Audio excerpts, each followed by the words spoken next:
Maharashtra superfast news चॅनलमध्ये आपले सहर्ष स्वागत आहे। खास सत्याची धार लेखणीची महाराष्ट्रातील ताज्या आणि वेगवान बातम्या पाहण्यासाठी आपल्या हक्काचे चॅनल शेअर करा, लाईक करा आणि सबस्क्राईब करा। धन्यवाद। म्हसळा तालुक्याच्या आरोग्य सेवेचा कणा मानले जाणारे ग्रामीण रुग्णालय आज स्वतःच उपचाराच्या प्रतीक्षेत आहे। 12 वर्ष उलटली पण कायमस्वरूपी वैद्यकीय अधिकारी मिळाले नाहीत। नेमकी काय आहे परिस्थिती पाहूया हा विशेष रिपोर्ट। ओपीडी रांग, औषध वितरण, नोंदणी काउंटर। मी उभा आहे म्हसळा येथील 30 खाटांच्या ग्रामीण रुग्णालयात। दररोज सुमारे 110 रुग्ण येथे उपचारासाठी येतात, मात्र रुग्णसंख्या मोठी आणि डॉक्टरांची संख्या अत्यल्प, अशी गंभीर तफावत येथे पाहायला मिळते।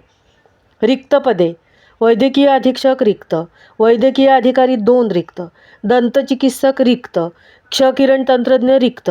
रुग्णालय सुरू झाल्यापासून वैद्यकीय अधीक्षक पद भरलेच नाही। सध्या केवळ 1 कायम अधिकारी आणि प्रतिनियुक्तीवरील डॉक्टरांवरच सर्व भार आहे। 2025ची रुग्णसेवेची आकडेवारी: ओपीडी 32,761, आयपीडी 2,237, सर्पदंश 67, कुत्रादंश 550, अपघातात जखमी 344, रेफर 448। आकडेवारी मोठी पण सुविधा मात्र अपुऱ्या, त्यामुळे अनेक रुग्णांना इतर रुग्णालयात हलवावे लागते। पर्यटन वाढल्याने अपघात वाढले, मात्र तज्ज्ञ डॉक्टर नसल्याने तातडीची सेवा देताना अनेक अडचणी निर्माण होत आहेत। इथे कायम डॉक्टर नाहीत, आम्हाला रुग्ण घेऊन बाहेर जावे लागते। म्हसळा ग्रामीण रुग्णालयात तातडीने कायमस्वरूपी वैद्यकीय अधिकारी व कर्मचारी भरती करण्याची मागणी आता जोर धरत आहे। शासन याकडे किती लवकर लक्ष देते हे पाहणे आता महत्त्वाचे ठरणार आहे।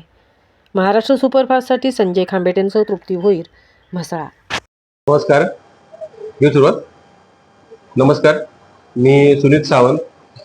या रुग्णालयाला 12 वर्ष झाली लोकार्पण होऊन 2014 साली हे रुग्णालय लोकार्पण झालेलं आहे, परंतु या रुग्णालयामध्ये मुख्य वैद्यकीय अधीक्षक इथे नाही आहेत, तसेच इथे दंतचिकित्सक नाही आहेत, एक्सरे मशीन चालू ऑपरेट करणारे तज्ज्ञ नाही आहेत।